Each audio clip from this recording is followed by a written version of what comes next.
Mkutano kama huu nchi zetu za kikafiri huwezi kufanya bila kibali. Sawa si sawa? Kibali. OCD ana habari, nyinyi mmepewa nafasi mara 5 kwa siku mfanye mkutano bila kibali. Sema tu mkutano wenyewe hamuutumii vizuri, mnautumia kuambiana unju bin unuki. Ndio tatizo lenu. Sasa mkutano huu kafiri anaogopa kuzuia, atawagusa Waislamu pabaya. Sasa kuzuia mkutano huu usiwe na faida, kila wajinga dola itawatetea kwenye msikiti wasiondolewe ili ujinga wa Waislamu uendelee. Na ukipambana nao direct unajikuta unapambana na RPC, unapambana na OCD. Ndio strategies ziko hivyo. Kwa hiyo hijra, Mtume SAW alihama ili baadhi ya sheria ambazo Allah anaziteremsha zitekelezwe. Na nyingi, nguzo 5 za Uislamu. Juzi watu wamemaliza hija, itizame hija. Sitaki kuwakatisha tamaa mahujaji wakate tamaa. Tazama hija. Mtume SAW anasema hija ni Arafa, alhaju Arafa. Arafa kuna nini leo? Arafa ndipo mahala amesimama Mtume Dhulhijja akatoa hotuba ya mwisho. Ile hotuba ni ya kiulimwengu, anawaambia Waislamu, hapa mlipo damu yenu, mali yenu na heshima zenu ni vitu vitakatifu, msiruhusu tena kuchezewa. Leo Arafa tunaambiwa nini? Amiru Muminina gani leo kasimama Arafa kuwapa Waislamu wa dunia salamu, walau waseme kuanzia sasa dola ya Israeli ifutike? Waliorudi waulizeni kasimama nani kukuhutubieni? Wamekaa, wameswali, wamepigwa na jua. Kubwa zaidi, mmeharamishiwa hata kuzungumza na mtu wa nchi asokuhusu. Afrika Mashariki mna maeneo yenu, ukitaka kutoka kuna beria. Unaenda wapi? Kwa ndugu yangu Muiraki. Mnataka kupanga nini? Rudi. Hauruhusi kukana Muiraki. Muiraki haruhusi kukana Mnigeria. Hawa Irani wakorofi ndo wamewekwa mbali kabisa, ulinzi mkali. Hakuna mtu kuingia wala wao kutoka. Mnalindwa na Marekani. Mko Arafa, alhaju Arafa. Sinaeleweka.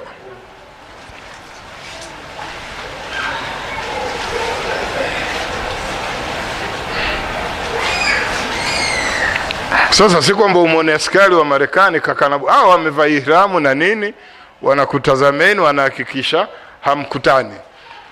Mkisimama watu 6 pale, mkionekana mmegusanisha vichwa watu 6, askari kishafika, heshima hapa, nini?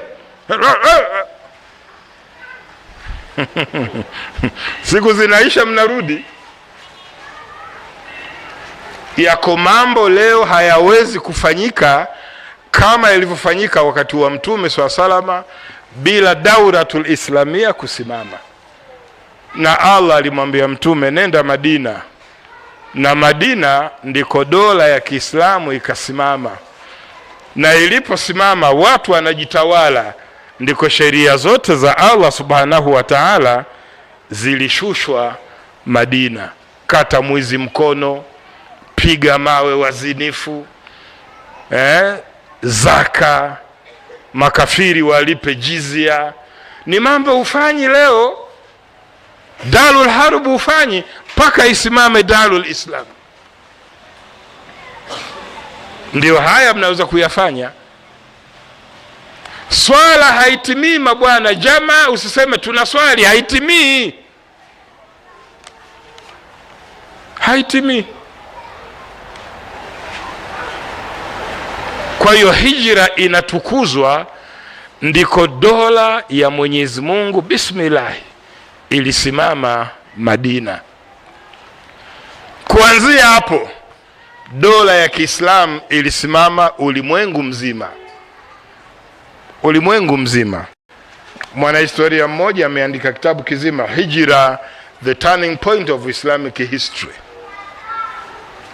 Leo tangu tukio lile litokee ni miaka 1434 tukio lile. Uislamu tangu miaka hiyo umesimama duniani miaka 1000.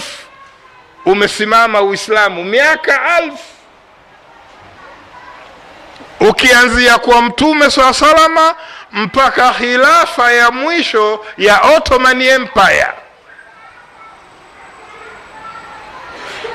Leo Wakristo kutawala dunia hawana miaka 200, hawana miaka 200.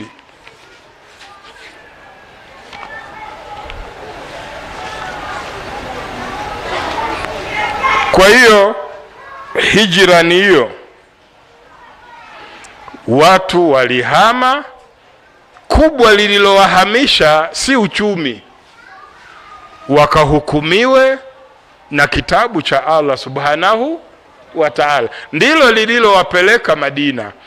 Wako matajiri wakubwa, Saad bin nani, tajiri mkubwa, Baharesa. Enzi hiyo ya Mtume ungeweza kusema Saad ibn Wakas alikuwa Baharesa. Makafiri wakasema, we chukua shuka tu, mali yako yote wacha, beba shuka. Na Saad ibn Wakas akachukua shuka ya kujifunika, Baharesa akaacha mali yote akaacha. Ni mmoja anahadithiwa sahaba aliyekwenda Madina, Ibilisi akimwandama sana, akipiga hatua chache anasimama anatizama Maka. Hivi mimi nimeacha factory zote, viwanda vya matunda yote, nimeacha matela yote, hivi kweli? Masahaba wanampiga mgongoni, wanampa moyo mpaka akafika Madina.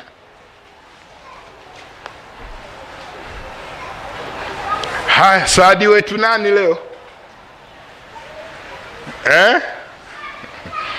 Halafu nyinyi mnahama kwenda wapi? Nyinyi mnahama kwenda wapi? Wenzenu walikaribishwa na Waislamu wa Madina, ni mnakaribishwa na wa Uganda. Wa Uganda wako Somalia wanaua Waislamu. Sisi bwana tutabanana hapa. Hijira yetu sisi sio kuhama gari, ni kubadilisha driver. Gari hili driver tutabadilisha sisi. Sina kabzuri ba. Kwa hijra ina tukio kubwa.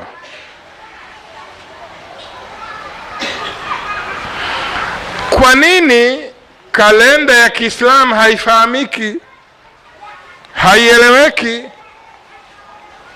Haifahamiki kwa sababu sisi Waislamu, Uislamu sio mfumo wetu wa maisha.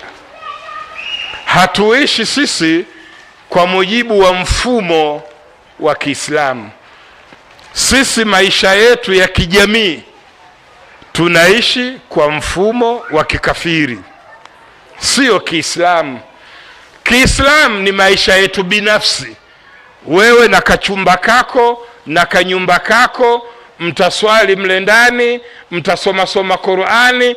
Ukitoka nje ya mlango wa nyumba yako, wewe ni kafiri. Maisha yako yote kuanzia mlangoni ya kikafiri, huna namna na huwezi kukwepa. Sawa mpaka labda urudi tena. Ukiingia msikitini umenusurika kama vile umu, ukitoka tu pale ukavaa viatu, huna lako, huna mpaka uingie kwenye mlango wa nyumbani kwako, ndo kutakuwa na mama anavaa hijabu, kutakuwa na Qur'ani mle, ndo utafoka mle, utakuwa mujahidina asiyeswali humu ndani hali ndani mwako. Kesho ukitoka tu asubuhi barabarani, pap, inaanzia hapo mlangoni. Sikwambii kwenye daladala, sikwambii ofisini, sokoni, dukani kwako na mambo chungu nzima. Kwa kalenda hii haieleweki kwa sababu kalenda hii si sehemu ya maisha yetu sisi. Sina vizuri ba. Hata katika yale mambo yanatuhusu sisi hatupangi harusi zetu kwa kutizama kalenda ya Kiislamu. Hatupangi. Watu wengi tunapanga harusi kwa kalenda hizi sio ya Kiislamu. Hatuijui. Unaoa lini bwana? Tarehe 4 mwezi wa 4. Tarehe 10 mwezi wa ngapi bwana? Kidogo watu wa vitabu hupanga shughuli ya harusi kwa kalenda hizi, lakini wao walao hutizama nyota itakuwa imekaaje, nyota ya mme, nyota ya mke.